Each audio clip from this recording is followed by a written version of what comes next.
Una situación particular se está viviendo aquí en la ciudad de Buenos Aires. Tiene que ver con recordar un hecho vivenciado un 30 de diciembre de 2004, durante un show de la banda Callejeros. Este hecho ocurrió en el boliche República de Cromañón. Dejó un saldo de 194 fallecidos y al menos 4.500 sobrevivientes con distintas secuelas físicas. Si no digo mal, no digo mal, 19 años se están cumpliendo ya de esta tragedia de Cromañón. Y lo que digo que está sucediendo tiene que ver con la conformación de un monumento histórico nacional allí en el predio donde funcionó el boliche y también en todo el bulevar, ¿no se va? Así es, en el día de hoy se aprobó que Cromañón, donde funcionaba el boliche, toda la cuadra y el hotel Lindero se convirtieron a partir del día de la fecha en monumento histórico nacional, algo que las víctimas, los sobrevivientes, los familiares de víctimas y los sobrevivientes estábamos buscando hace muchos años.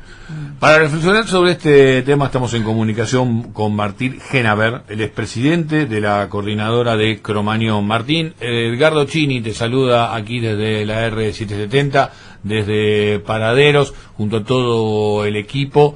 Contanos en principio cómo recibiste la noticia. Sé que han luchado mucho en este sentido. ¿Qué tal? Buenas noches. Bueno, en principio agradecerles por poder estar presente de alguna manera en el programa y poder difundir un poco la voz de las víctimas, desde la humildad, desde la coordinadora Cromañón. Hoy recibimos la noticia que se publicó en el boletín oficial, finalmente la declaración de Monumento Histórico Nacional del conjunto de inmuebles, bueno, de alguna forma denominado República de Cromañón, y también del hotel que quedaba al lado y la playa de estacionamiento que quedaba a la esquina, donde sucedió aquella noche el recital de Callejeros. Es de alguna forma el salón de fiestas de un hotel, y lo que hoy sucedió fue que se declaró monumento no solo ese lugar, sino también el hotel y la playa de estacionamiento que lo lindaba del otro lado. ¿Qué significa esto, Martín? ¿Cómo lo interpretás vos? ¿Cómo lo vivenciás? ¿Qué implica para la comunidad y qué implica para ustedes? Bueno, en principio implica que con la organización, la lucha y la unidad, las cosas que nos proponemos pueden darse. Implica no el final, pero sí un punto neurálgico de una lucha que no es solo por la patrimonialización, sino es por la expropiación.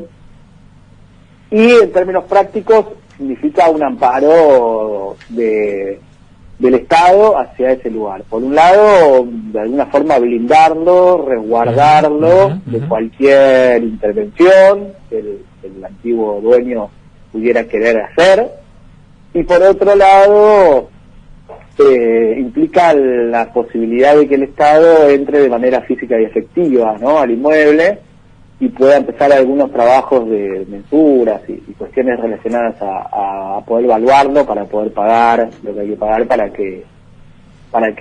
que finalmente termine siendo el pueblo, del Estado, sí, de las víctimas. Sí, porque todavía estaba en litigio esto, había un dueño que se seguía digamos, reclamando por lo suyo y no permitiendo que avanzara este proyecto.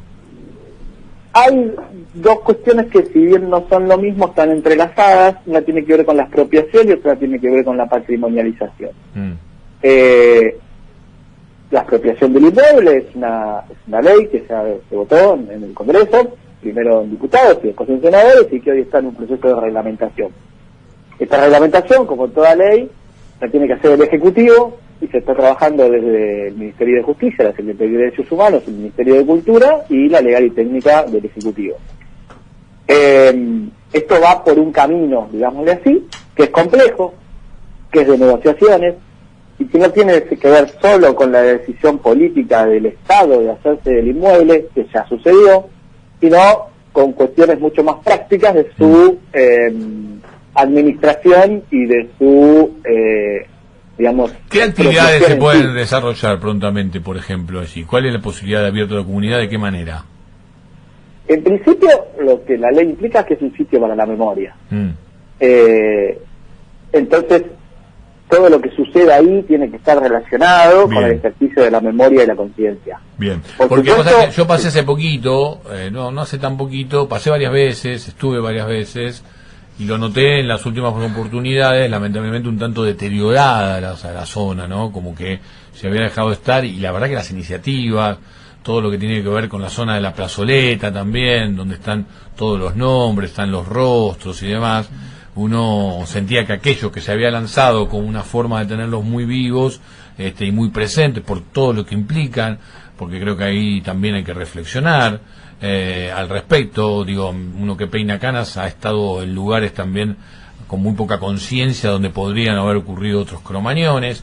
Entonces, en ese sentido también que marque un punto de inflexión para aprender al respecto, pero nada, está bueno que esto ocurra para que mucho de lo que fue las necesidades de mantener vivo, ¿no? Aquello de Cromañón, no necesariamente como tragedia, sino también con las emociones de aquellos que asistieron al show, se siga cumpliendo y también sea un legado para adelante. Seba, vos querés compartir también algunas reflexiones con Martín. ¿Cómo andás, Martín? Seba Alberio te saluda, un placer. ¿Cómo andás, Seba? Quiero, a ver, consultarte por las actividades que desarrollan ustedes a lo largo del año. Conocemos el evento que llevan adelante en Tapiales hace ya muchos años, que es tremendamente convocante. Pero a lo largo del año, ¿ustedes desarrollan otro tipo de actividades? ¿Cómo se acercan a las víctimas, a los sobrevivientes? ¿Cómo hacen para que, o cómo difunden su mensaje para que esto no vuelva a ocurrir? Bien, en principio, con respecto a lo que decían primero, el inmueble lleva cerrado, 20 años, el dueño anterior había entrado hace aproximadamente 4 años, había hecho una limpieza, había borrado muchas huellas, había tirado efectos personales de las víctimas, pero ese lugar está cerrado, digamos, de una forma, imagínense, ¿no? 20 años cerrado, un lugar enorme, la humedad, la suciedad, el lugar es precario. Pero por otro lado, todo lo que funciona también, lo que decía, ahí el compañero, todo lo que se llama el paseo de los pibes de Cromañón, el santuario, el antiguo santuario, las caras, los murales que existen también en la puerta, todo eso también fue declarado hoy patrimonio. Entonces, no es solo el inmueble, el hotel y la plaza de estacionamiento, sino también el paseo de los pibes y los murales. Y una cosa más, que me lleva a lo que pregunta Sebastián, también se ha declarado el conjunto de objetos y testimonios que se lograron recopilar en el Archivo Nacional de la Memoria de la ex-ESMA. Desde la Coordinadora Cromañón, nosotros tenemos un laburo que va básicamente en 2 cuestiones. La primera es muy reivindicativa, tiene que ver justamente con las reivindicaciones concretas de las víctimas, que más que nada siguen siendo en 2 ejes fundamentales, que son salud mental, estrés postraumático, consumo problemático, y salud respiratoria. En ese sentido, desde el inicio de la coordinadora, como bien decían hace 10 años, siempre de alguna manera, funcionamos como nexo, ¿no? Como nexo con el Estado, no pudiendo solucionar nosotros los problemas de las víctimas, pero sí pudiendo ser los que, ya sea creando leyes, o creando convenios, o creando programas con el Estado, damos algún tipo de solución, o los que somos el nexo con esas leyes, con esos programas o con esos convenios creados por nosotros o por cualquier otra organización o por voluntad del Estado. En ese sentido, la coordinadora funciona, digamos, me gusta decir, como una embajada, como ese lugar donde vos sos recibido, donde hablan tu idioma, donde nadie te va a juzgar. Te pregunto, Martín, sí. ¿Los sobrevivientes se comunican con ustedes? ¿O les da más, tal vez, vergüenza, no querer contar lo que pasó, algunos ocultarlo? Los sobrevivientes se comunican con nosotros mediante las redes y justamente es con nosotros en donde yo creo que no hay esa vergüenza o ese miedo de ser juzgado, como uno puede tener en una entrevista de laburo o como puede tener en la cotidianeidad de no tener ganas de contar un episodio triste o traumático de tu vida a cualquier persona. Entre nosotros hay como un idioma ahí en donde está básicamente el sentido de pertenencia y de comodidad. Más allá de eso, de las reivindicaciones concretas y de funcionar de alguna forma como nexo, la Corvi hace muchos años que tiene una reivindicación simbólica muy importante que tiene que ver con cambiar cómo se contó el hecho, ¿no? Nosotros decimos que se contó desde los relatos individuales, desde la estigmatización de la juventud y sobre todo desde la culpabilidad de las propias víctimas. Uh-huh. La idea de qué hacían ahí esta noche, si que eran menores, si que estaban tomando, bueno, como si algo de todo eso fuera per se malo o mereciera algún tipo de castigo. Y nosotros decimos que no es eso, que el Cromañón fue un hecho solidario, que fue un hecho de una juventud que colectivamente se comprometió a ser como uno de los actos más significativos de nuestra generación. No solo a las víctimas en sí, aquellos que nos tocó estar adentro cuando sucedió el incendio, sino vecinos, amigos, allegados, bandas de música que tocaban cerca o que se iban acercando, defensa civil, bomberos, policías, colectiveros, taxistas, dueños de comercio, todos como un acto solidario y colectivo de una juventud y una sociedad comprometida. Bueno, Martín, contar Cromañón de alguna forma nos cuenta, y contarlo como un hecho individual y de la feminización nos cuenta como determinada sociedad, y contarlo así lo cuenta de otra, por eso creemos que no es ingenuo contarlo, y por eso damos esa disputa más allá de los reivindicativos. Martín, te estamos siguiendo muy atentamente y ojalá a nuestra audiencia le pase lo mismo. Vos mencionaste así al pasar que vos también de alguna manera has sido víctima en lo que ha ocurrido esa noche, y hablaste de solidaridad, hablaste de un relato conjunto, hablaste de consensuar las emociones, hablaste incluso de tejer lazos con otras tragedias que ha vivido nuestro país. Me parece que también ahí hay un recorrido, ¿no? Como que, no sé si es la forma de decirlo, pero le da valor, otro tipo de valor aquella tragedia, aquel suceso del 30 de diciembre de 2004.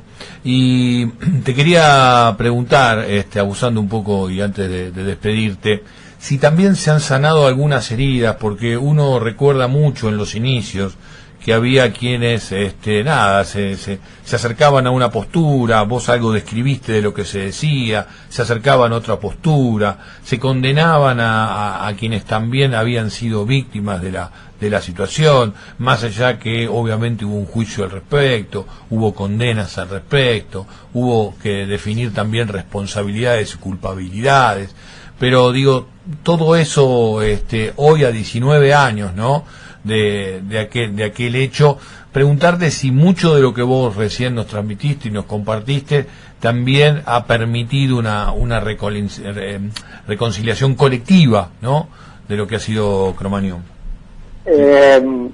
Mira, sí, yo creo, la coordinadora cuando nace justamente como demanda a las distintas diferencias que había entre las organizaciones, que representaban las diferencias que había entre las víctimas y parte de la sociedad, que básicamente se partían en dos ejes. Un eje que en ese momento era de alguna manera kirchnerismo antikirchnerismo, muy incipiente, el kirchnerismo del 2004. Sí, hay que decir, perdón, me te interrumpo, hay que decir que, por ejemplo, le costó una gestión a un jefe de gobierno, ¿no?, a Aníbal Ibarra, digo, para que se entienda también cuántas consecuencias del orden, y si querés su fluctuación del orden de lo que tiene que ver con lo político implicó Cromañón. Total. En ese momento, bueno, un poco se jugaba ese eje en cuanto a la figura de Aníbal Ibarra, que si bien no era una persona, digamos, que después se terminó siendo, digamos, una persona nefasta para una opinión personal sobre la política argentina, en ese momento era una persona progresista, potable, con una buena representación en derechos humanos, con las madres, con las abuelas. Entonces, de alguna forma, también se partían las aguas en ese sentido, nacía un poco el kirchnerismo, que todavía no existía, ¿no? Ni la cámpora, ni mucho menos el antikirchnerismo, pero se partió un poco las aguas en ese sentido, muy hijo del 2001 también, ¿no? Como la idea del Estado y del político como un enemigo, más que como... Pero yo me refería un poco también al tema de cómo se conectaba la emoción, ¿no? Digo, más allá de lo político, ¿no? Cómo cada uno iba entendiendo y procesando con muchísima dificultad, con muchísimo dolor, ¿no? Un hecho como el de República de Cromañón. Total. El otro eje que partió las aguas era Casilleros Antigallejeros, quienes defendían a la banda y quienes creían que era culpable. Y esas dos ejes eran desde lo emocional, digamos. Obviamente era desde lo político, desde lo lógico, desde lo argumentativo, pero también muy atravesado por lo emocional, porque todos estábamos muy sensibles por todo lo que nos había pasado a nosotros en primera persona y a los padres y las madres a sus hijos. En ese sentido es donde empieza a haber contradicciones y cuestiones entre distintas partes, y cuando la coordinadora nace, hace 10 años, un poco lo que viene a decir es: pongamos a la víctima por delante de estas contradicciones, después vemos a quién votás, a quién no votás, qué música escuchás o qué crees, pero las víctimas necesitan una ley de reparación integral que las ampare, un programa de salud de la ciudad, un convenio de la nación. Sí, vos hablaste recién de muchos todavía con situación pulmonar complicada, digo, con heridas de quemaduras también, digo, me parece como que hay un rol muy importante que cumplir hacia futuro. Martín, gracias por compartir estos micrófonos, gracias por ser parte de la edición de hoy de Paraderos, de recuperar muchos paraderos, ¿no? Y un lugar histórico como Cromañón, y obviamente por el rol que cumplen desde la coordinadora. Te mandamos un abrazo gigante y por supuesto invitado permanente para compartir todo aquello que sigan gestionando y que sigan laburando, no solo creo más allá del primer núcleo que tuvo que ver con República de Cromañón, sino también por las otras generaciones que un poco son los objetivos que se han planteado. Te mandamos un abrazo grande. Bueno, te agradezco por el espacio, a los sobrevivientes y a las personas que estén interesadas en conocer más de la Cordi, nos pueden seguir en redes, en Coordinadora Cromañón OK, en Instagram. Y bueno, y dejar la invitación abierta también para el 30 de noviembre, son los 10 años de la Cordi, y el 30 de diciembre, bueno, es el aniversario, así que a disposición para poder hacerlo con más tiempo, de forma presencial, ir a con un compañero, con alguna compañera, y poder charlar no solo de Cromañón, como decís vos, como si fuera una isla, sino también de otros hechos de violencia institucional y de violencia hacia la juventud en los lugares de nocturnidad y populares, que para nosotros es fundamental poder entenderlos desde su historicidad y no solo hablar de lo que nos pasó a nosotros. Bien. Así que bueno. Queda hecho entonces la invitación, Martín. Martín Genaber, presidente de la coordinadora de Cromañón, pasó por aquí por la R770, pasó por aquí por Paraderos.